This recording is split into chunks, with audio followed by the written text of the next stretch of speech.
The idea with restorative justice is when a harm has occurred, if the idea is that we're in relationship with each other in community, we're impacted by the actions of another. And so the process with schools and with young students is to help them understand the impact of their behavior on other people in a community, so that if a harm does occur, that we can come together in community to collectively determine what the best consequence and hold everyone accountable for that.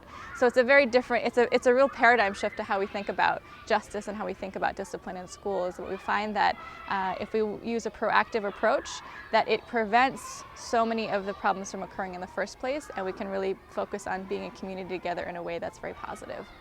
The way that looks in terms of what I'm doing here is coaching particular teachers in what we call classroom circles. And the classroom circle, we literally get the students in a circle, and we do a series of we call them rounds. So we use a talking stick or a talking piece, and that helps students understand that, one, that we're in a circle. We literally see everyone. There's no hierarchy of who's in front of the room or who's behind the room. We see everyone. It's a different way of being able to connect and share our stories, get to know one another. And the topics can range pretty widely, from sharing something about ourselves that we might not know otherwise, to sharing appreciations for each other, to addressing an issue that might have happened. Maybe a lower level issue, but some misunderstanding in the classroom. But it's a really great format to be able to bring people together, to have their voices be heard, for students to feel very invested in a process of being a meaningful member of a school community. So a lot of the coaching that I do is to help teachers feel comfortable to facilitate those circles, to figure out what the outlines would look like, what some topics would be.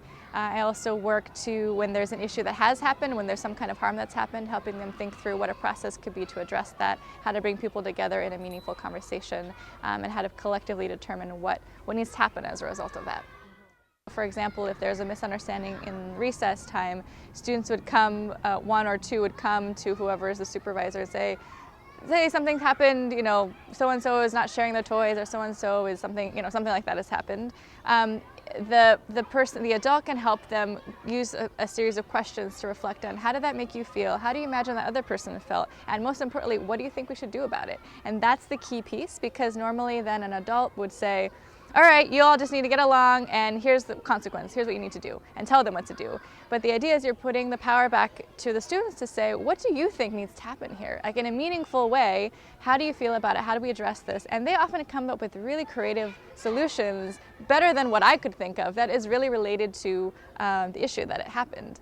And so again, the philosophy is, how do we, rather than having students run to an adult to say, we need you to help fix the problem, giving them eventually these tools and skills so that they can help resolve their own issues, and to be able to communicate in a way that's, that's very social and emotionally intelligent, and come up with solutions that really work for them, rather than having to have an external or hierarchical model where the principal or the head of school says, well, this was what needs to happen, and you need to, putting it down that way.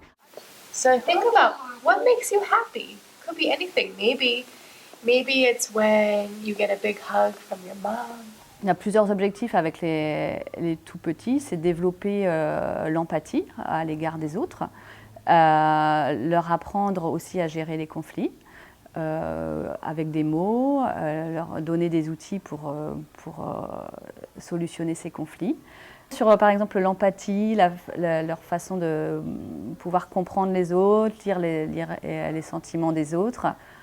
Parfois on a tendance à croire que certains n'arrivent pas à le faire ou ne sont pas encore capables de le faire à cet âge-là.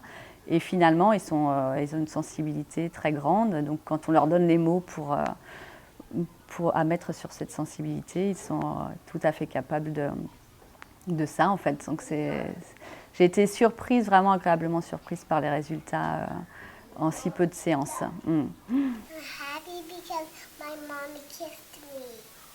S'ils voient que nous, on s'autodiscipline aussi dans nos phrases, etc., nos façons de nous adresser à eux, puisqu'on est un peu des modèles aussi pour eux, ils vont finalement, eux aussi, utiliser ce genre de phrases avec les autres enfants.